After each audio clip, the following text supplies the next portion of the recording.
Oops, slippery slide. Well, I tell you what, as soon as I get away from the car and get over here in the field, daggone, it's cold. My hands are pretty cold. I'm going to go ahead and hike up to the top where there's an information sign. And at that point, I'm going to get my gloves out. Well, I tell you what, it's cold. I need something for my face. This is part of what this is all about. Test out a couple of things. Go on a hike and test out your physical conditioning, your mental aptitude, your knowledge, your skills, your equipment, and evaluate the pros and cons of each thing. One of the things I know is Bakava, I think they call it. Cover your face, nose on down. I really need to get one of those. Something a little bit thermal. Not just one that is, what do you call it? For camouflage. I'd like to have something, olive drab or earth and tone or something like that. Because that's the way I roll. Man, it's pretty up here.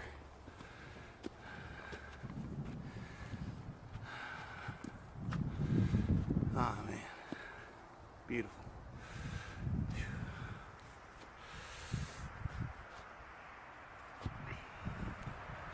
So we got a few things with us today. Got my trusty GPS, my Hill People bag, which I always wear. You can see I got a heavy coat on, and I was able to adjust my bag no problem. Actually, with all this circumference that I have on my big ass, even after putting the bag on,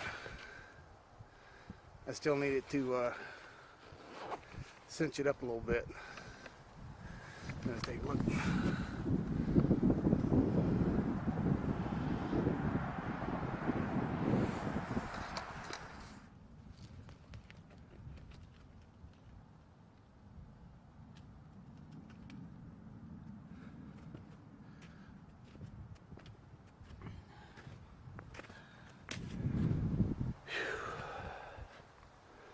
Boy, that's pretty.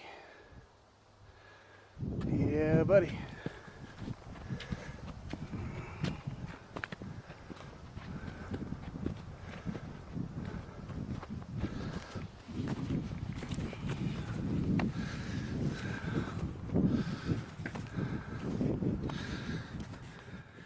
What I was mentioning earlier, some people come along and I just use discretion. But with my Hill People bag, it's right here. But one of the advantages, let's see if I can get right here. Yeah.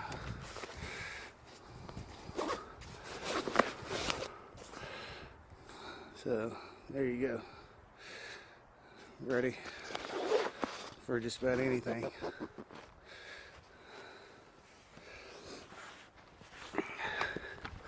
This Hill People kit bag. Well, I tell you what, it is one excellent bag. The quality and craftsmanship and design of this thing is superior to anything else I've ever used. Now, you can see I've got a UTG messenger bag that it slings around your shoulder, and with any amount of weight in it whatsoever, and any duration of time whatsoever, the damn thing is uncomfortable as hell. So I'm using it today strictly as just a camera pouch. Keep my little mini tripod attached to it.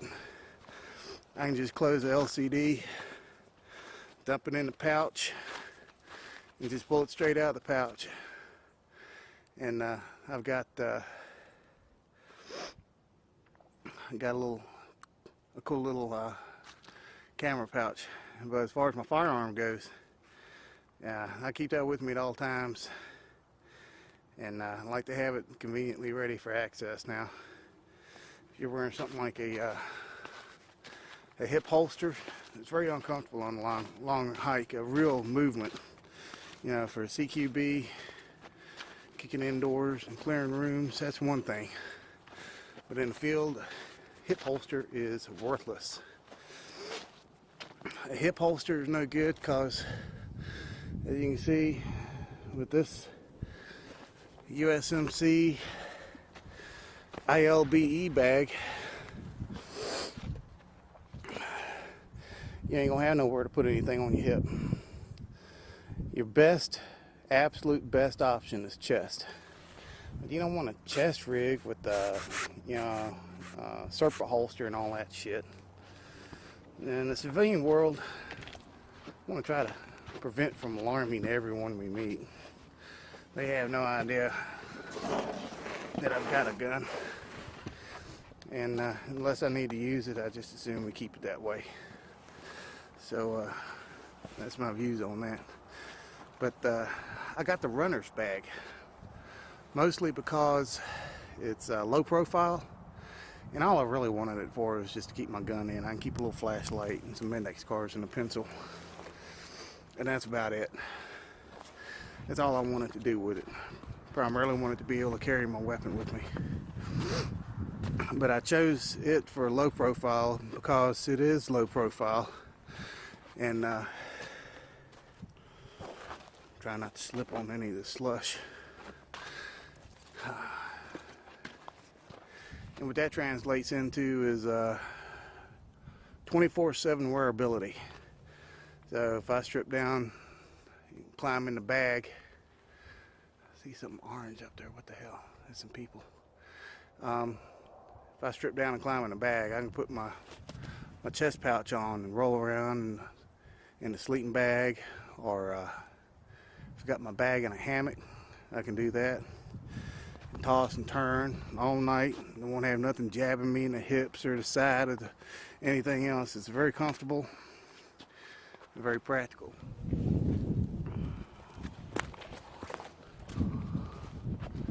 There's hello.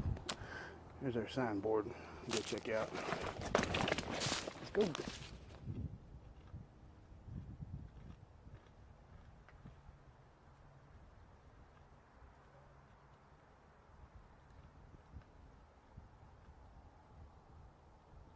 A little thirsty, a little hungry, a little sweaty. I decided it was time to just stop, cool off a little bit, dry out a little bit. The wind is just whipping. No, not anything super serious, but it's chapping. So I got my hood up, kind of try to protect my face a little bit, and got my gloves out. These got an NSN number. What it is, I don't know.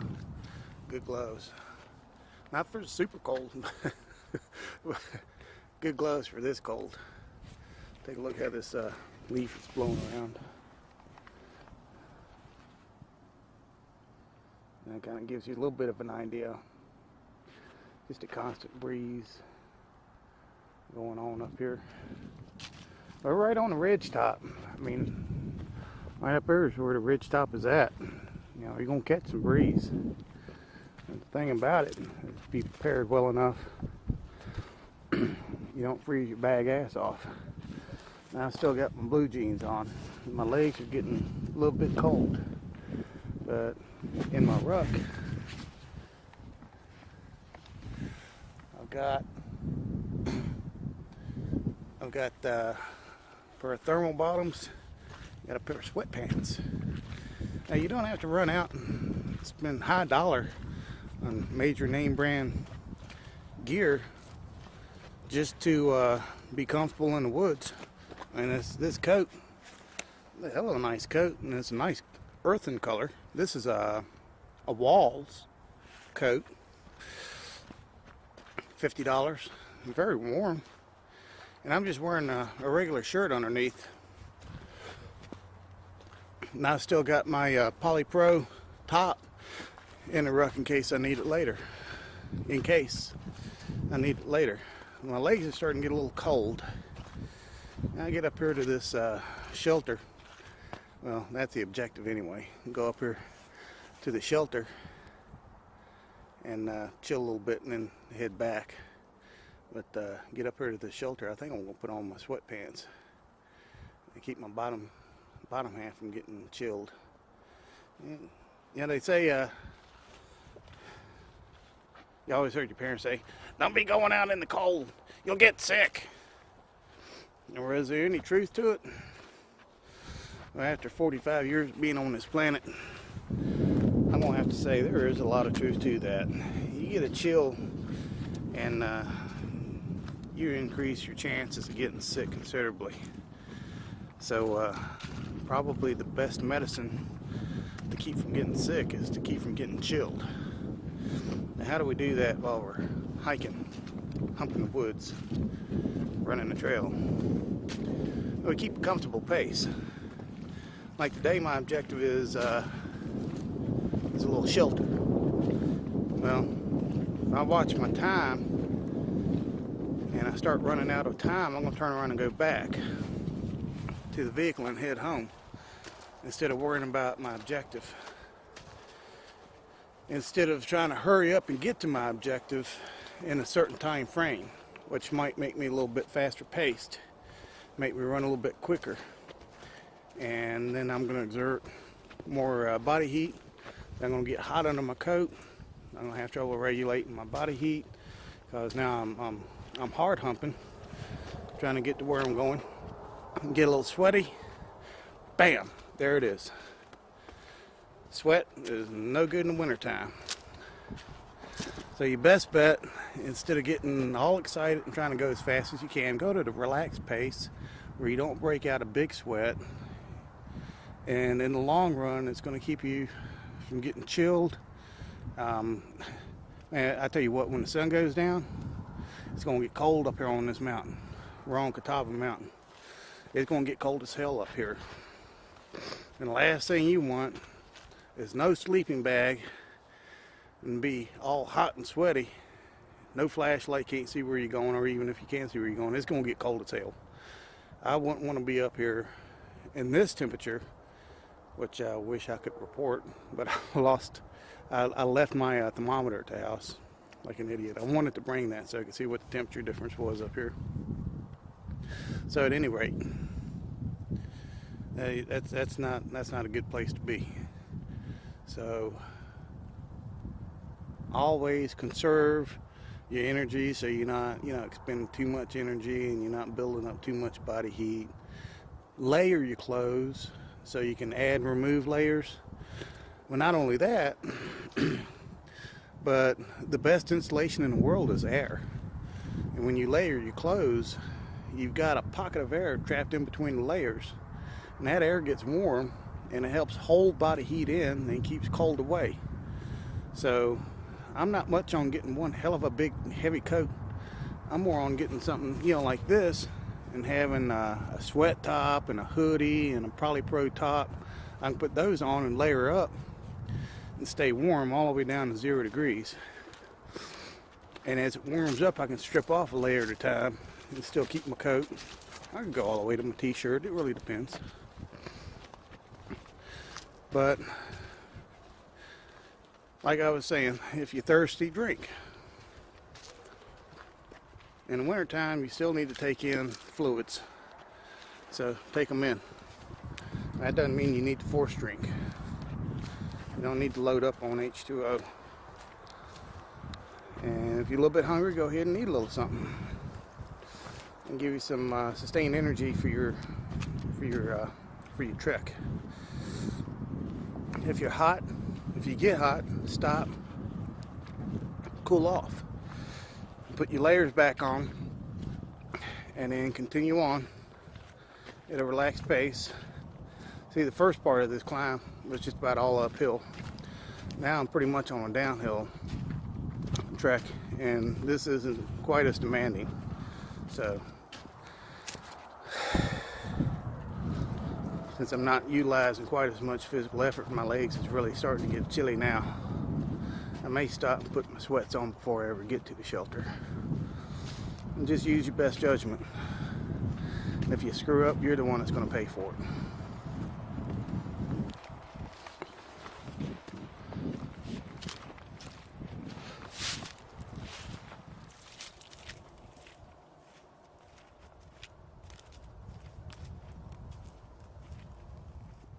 Now, I want to take the opportunity to share this with you. You can see I'm wearing some bulky gloves. And this is the Garmin Dakota 20. I love this GPS. I wish I had this while I was in the service. This has MGRS. It also has a digital compass. So you can see as you spin the unit, it lines right up with you. But here's the thing, and this is one reason why I was excited about going out today in the cold to test my gear. Alright, this is glove friendly. Let me get it. There we go. Unlock screen. And so you can see with my gloves, I'm able to navigate this. So there's my compass. Go to trip computer. It tells me I got 0.38 miles to go. Battery's half depleted. I can tap over here and change. My GPS accuracy is approximately 20 feet. It's 2 o'clock p.m. So one of the neat things that I just wanted to share was test your gear. Yeah, this GPS is uses a touch sensor. It is not capacitive. It's not like an Android screen. It does not take the capacitive touch from human skin to activate it. It is just touch sensitive. Now we're going to like I was saying, we're headed to a location, that the first hut that's up there. Just tap it once. I can adjust the screen brightness, which is good for day and night. So I just bring it down to where it's readable. I don't need anything else in that. I unlock the screen. Now, no matter what I do, it's not going to switch modes or anything. See, the screen is locked. I have to tap power to unlock it. So now I can put this in my pouch. And I don't have to worry about losing any of my settings or anything else.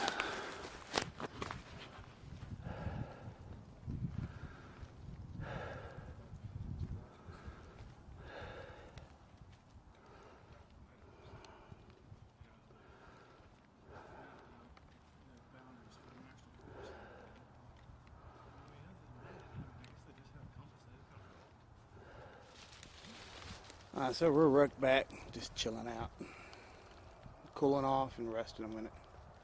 I can feel it in my legs. It's been a while since I've been on a trail like this, and I have gone probably 3/4 of a mile in. What that means is to get back to my vehicle, I've got to go 3/4 of a mile back. Now I know that doesn't sound like much, but this section AT ain't no joke. It's not the worst section of the AT. But you know, for a 45-year-old amateur, it's a pretty good challenge. So again, I make an executive decision. Instead of trying to go all the way up here to the first hut, I'm going to go ahead and index and go back to the vehicle from this point. According to my GPS, I'm 1/4 mile from the hut. 1/4 times 2 is half, so that's another half mile that I need to walk. And taking into account, you know, my physical conditioning at this stage, instead of just trying to push it and then be really sore tomorrow, I'm going to go ahead and just turn around today. Try to get in the field more often so my physical conditioning stays on the upper level. So instead of coming out sporadically and kind of letting the trail punish me, then I need to hit some trails, and you know, not quite as rough, and you know, just hike them at least once a week at minimum, and then you know, try to do some squats and stuff like that at the house, deadlifts and whatnot, and keep my strength and conditioning up. It's hard to do. I'm still recovering from a rotator cuff surgery. My backpack doesn't put any strain whatsoever on my shoulder, and the way that I mount it, it is not hard on my shoulder whatsoever. So that's not a problem. But the problem is my legs. My legs are a little tired, and I'm going to puss out and index this mission and go on head back. Before I do, I'm going to tear into my ruck and get my sweatpants. It's still early in the day. It's probably going on about 2:30, 3 o'clock. It's getting cold. I'm getting cold. So I'll go ahead and throw me a little something on my neckerchief. Keep the wind off of me if it flares up. Not quite what I was hoping for, but it'll work. It's just a bandana. And of course you got my gloves. And I've added my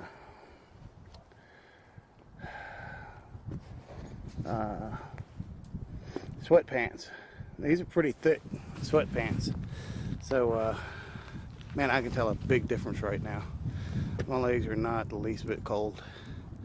Now, if I was to sit down on the ground, I would lose body heat through conduction, where I'm making contact with the ground and the ground just soaked the heat out of me. There's not much you can do about that. And that's why it's imperative if you're going to camp out. I know somebody that goes camping without a sleeping pad, and I think it's idiotic and foolish. It's absolutely just inexcusable.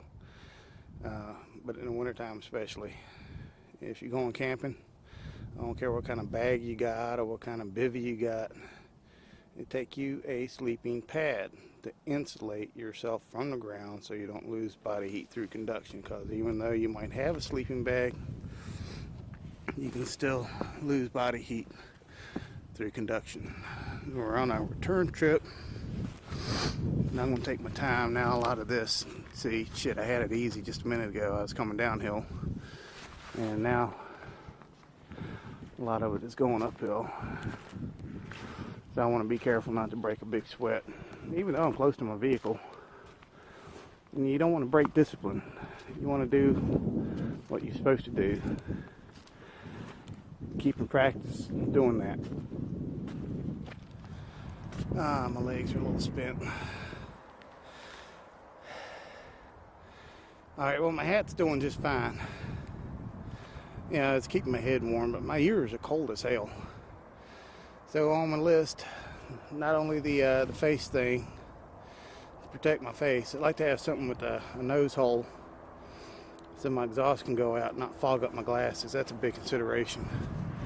If I put this up, my glasses fog real easy, as you can probably see right now. Yep, there we go. So I'd like to find a solution that will protect my face and keep my glasses from fogging up. I don't know if there anything exists. So next thing on my to-do list is to find me some of the clamp-on style earmuffs. They go around the back of your head, or it can go over top of your head. I got a pair somewhere. I don't know what the hell I done with them. Well, I tell you what, I'll give $1 for them right now. Because, you know, my legs are fine, my hands are fine, my toes are fine. My nose is a little cold, my face is a little cold. But my damn ears, what the hell? It's pretty out here. Look up here behind me, this is what I get to see. Isn't that nice? That's one of the cool things about being an outdoorsman. It's beautiful. The only thing we got is that damn traffic noise down there. But the further you go on up the trail, by the time you get to the 2nd mile point, the 2 mile point at the second hut, you don't hear any traffic noise over there. The only exception might be a tractor trailer with the Jake brake. Other than that, you don't hear any vehicle noise. And talk about sleeping good at night. As long as you don't freeze your ass off like I did the last time I was up here bivouacking. Let's start off at 60 degrees and drop down to a little under 40. Whew, man, I was cold as shit that night. All I had was a fleece sleeping bag and a hammock and a sweatshirt. Boy, if it weren't for that sweatshirt, I'll be in bad shape. So anyway, let me shut this damn thing off. Got some people coming. Don't want to look like an idiot, like the idiot I am. Whee! And then it goes around over there, go through here, and out that way.